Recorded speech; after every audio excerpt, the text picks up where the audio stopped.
Alright, so I just wanted to do a quick video, hopefully, about our temporary shelters that we have up. We bought 13 acres of raw land. We wanted to live on it for at least a year so we could figure out the layout of how we wanted it, how things worked, what areas flooded, what areas didn't flood, and what would work for us, what wouldn't work for us before we actually started building permanent structures. And if you have raw land, I would highly suggest doing that, even if it's a little inconvenient, because once you build a permanent structure, it's a little more difficult to move that than a temporary one. So right here in front of us is a temporary horse shelter. We messed up on this one.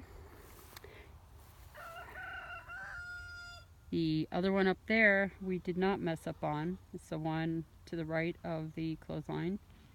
It's tilted because it is a year old. No, it's not. It's 6 months old. But the horses got into a fight while inside of it and actually broke one of the corral panel legs, so it's bent down. I used the cheapest corral panels I could find, which is part of the problem. If I'd used the heavy duty ones,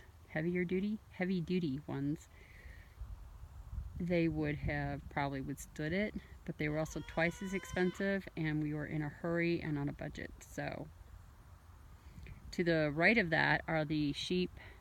I don't know if you can even see it. I'll go up there later and show you. That's the sheep and the goat shelters. And the goat shelter has been up for a year, and the tarp is just split, so we need to retarp it. So for a temporary shelter, for something that you need right now so that you can figure things out, they work quite well. But yeah, that horse shelter was anchored to T-posts.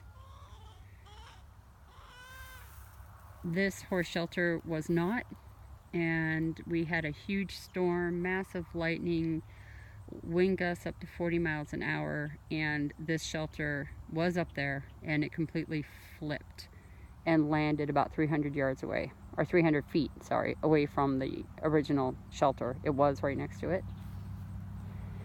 So since it was already flipped, we decided to move it farther down where we're pretty sure we're going to put our cross fencing.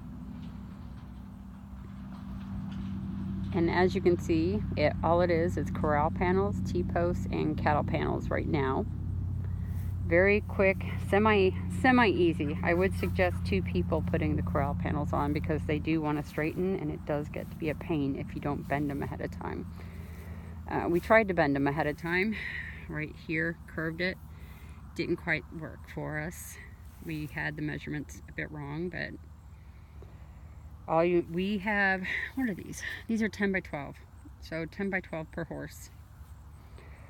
These are 6-foot T-posts.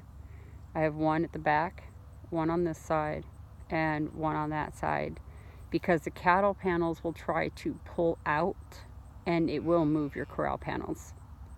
So we need the T-posts in place to hold them in the shape they should be in.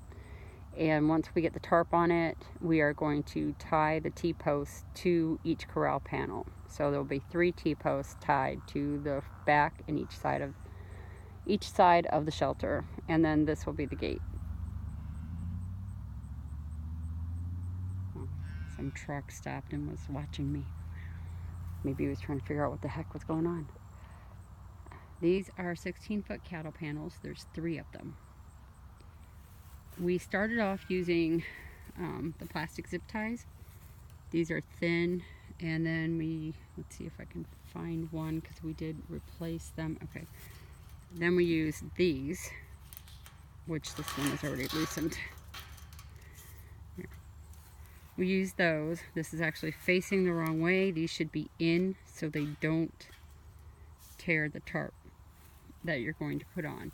We switched from these because we're in Texas, and the Texas heat dries these out and they just start breaking. So we switched to the metal zip ties, the steel ones. They're a little bit harder to work with because if you bend them, they don't want to go through, but they hold longer than the plastic ones do. So as I said, 2 people to do these cattle panels, unless you have a way to rig it where it holds still, because they want to straighten as you're trying to hook them to the corral panels. As you can see, we just zip tied it. We tried to bend it to make it a little bit easier, but it didn't quite line up how we wanted it to, and finally we gave up and just let it do what it wanted because we needed to hurry and get it done. The next step for this one, we had all the corners, we squared it up. All the corners were connected, excuse me. We squared it up. And we were getting a little cranky with each other by the time we got this far, so we had to stop because things were just not working right. We had turkeys flying to the top. The horses were nudging us. They were trying to get in. It was almost like a Keystone Cop episode or something, you know. And not that I'm old enough to watch Keystone Cops, but I do know what they were. So our next step anyhow is to connect the panels, try to even them out. That one's bent from when it flipped. We're going to try to bend it back. These were still connected. When it flipped, the tarp came off because the grommets tore off. But these cattle panels stayed except for that middle one that bent. We had to reattach it to the sides. So we're going to have to bend it back into shape. We'll need the ladder to do it, and 2 of us because the ground is really wobbly and I'm kind of big on safety. So we'll have to get, I'm going to actually start the lower halves by myself because I can do the bottoms. It's just when we get to the top, it'll take a couple of us to get up there on the ladder and do it. And that rooster's ticked off because for some reason the chickens and the turkeys don't like my phone. And anytime I pull it out, they start looking at it like it's like it's either prey or it's threatening them. And I've had a turkey attack it, and I've had the rooster attacked it earlier as I was pulling it out of my pocket. So he's ticked off because he got in trouble for that. I chased him around. You got a slight foot to the backside to move him away from me. You don't really want to mess with roosters. Back to this. One suggestion I have that we didn't do and we're not going to be able to do because nobody's selling the pool noodles is to put poodle noodles around the outside edges of this to prevent it from tearing the tarp. You just cut them lengthwise, one side open, and then we throw a 16 by 20 tarp over the whole thing, 16 by 24, sorry, over the whole thing, attach it to each side, make sure it's even, leveled out, and we leave it like that for summer. For winter, we will go on the inside and add a 8 by 10 tarp to block the north wind from the horses. So, that's pretty much it. It's really easy. I mean, you can search YouTube, Google, whatever. A lot of people do these. Ours lasted a year, and we're still not sure about what we're doing with the barn, so we're going to move both horse shelters down. This one's already moved. We still need to move the other one. And that in itself is pretty comical. But, yeah, if you need just something quick and easy, go on Craigslist. You can find used cattle panels, corral panels, whatever. These are the cheap ones. We bought these brand new because we knew we needed them to last for a little bit. Unfortunately, they broke one up there, but that's it. Yeah, that's it. So, have a good day. If you feel this has been useful for you, give us a like, subscribe, find out how our adventures are going, because it's been interesting. It's been an interesting year so far. We've made a lot of mistakes. We've done some things right. We've gotten frustrated. We've laughed. We've cried. We've run the whole gamut.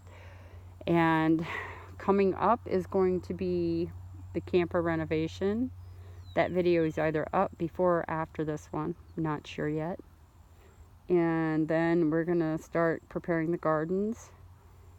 The fruit trees may be lost because I left the fence open and the horses got in there. They weren't pretty looking when I found them. But anyhow, you guys have a good day, and we'll see you next time.